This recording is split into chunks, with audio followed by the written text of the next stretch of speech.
Muchas gracias.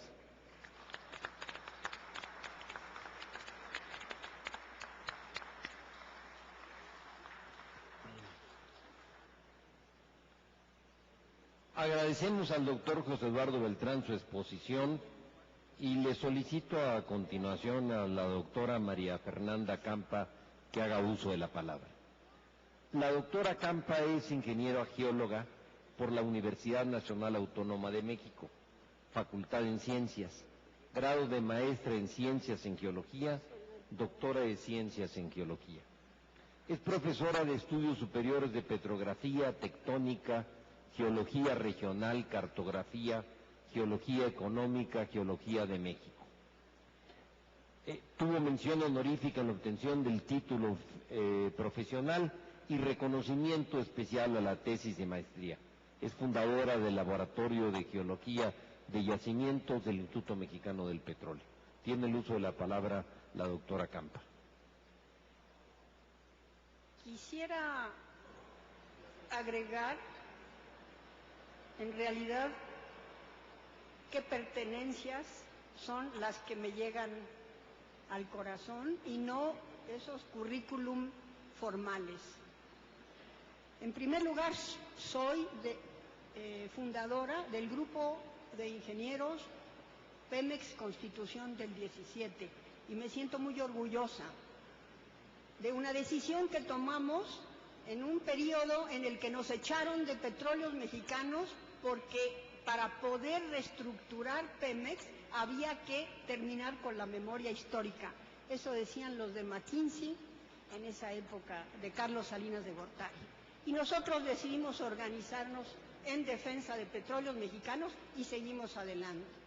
En segundo lugar, estoy aquí porque soy jubilada de Petróleos Mexicanos y fui la primera mujer y quizá la única que anduvo en el campo con una brigada de esas 100 que ya cancelaron.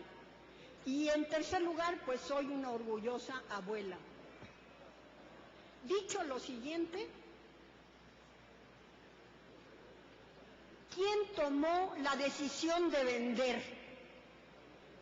Se pregunta y se responde un respetado senador del PAN. Algunos dirán que Salinas de Gortari, otros que fue el actual gobierno, otros más que fueron los tecnócratas socios de las transnacionales. Pero a la luz de la historia y de la realidad, fue la Casa Blanca, fue Washington a través del Fondo Monetario Internacional y del Banco Mundial, en ese plan siniestro de ajuste estructural. Carlos Salinas y los actuales gobernantes no han hecho otra cosa que obedecer y tratar de convencernos de que si lo propuso Washington es bueno para México. La política de ajustes estructurales en México, es bueno recordarlo, porque este es el marco del debate actual, va de la mano del petróleo y ya tiene historia, a estas alturas ya tiene historia. Desde 1982 estalló la crisis de la deuda externa y la devaluación del peso causadas por el enorme endeudamiento público y privado. El gobierno mexicano había obtenido préstamos especiales para extraer los hidrocarburos de los grandes descubrimientos de Chiapas, Tabasco y la sonda de Campeche, o sea, Cantarell, con el aval de esas reservas que Petróleos Mexicanos descubrió entre 72 y 75 con sus propios méritos y sus propios esfuerzos, incluidos nosotros los ingenieros.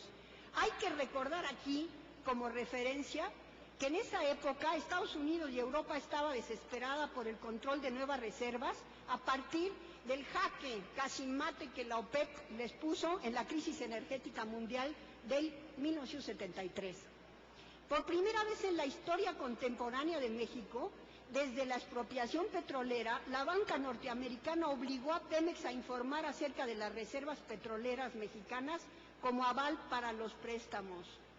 También es necesario recordar que desde 1938 Pemex sufrió un bloqueo permanente decretado por la dupla anglosajona y se desenvolvió con éxito en un relativo aislamiento hasta 1975. similar al bloqueo actual que tiene Estados Unidos con Cuba. Y en el sexenio de Miguel de la Madrid comenzó la presión del Banco Mundial para lo que llamaron la reconversión industrial hasta reestructurar la deuda externa en 1989.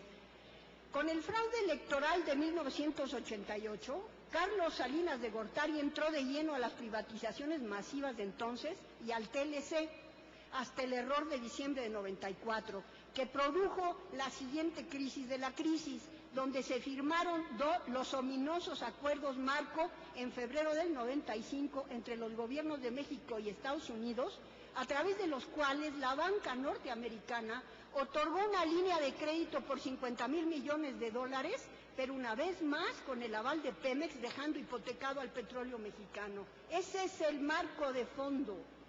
La carta de intención enviada en enero de 1995 al Fondo Monetario Internacional dice textualmente que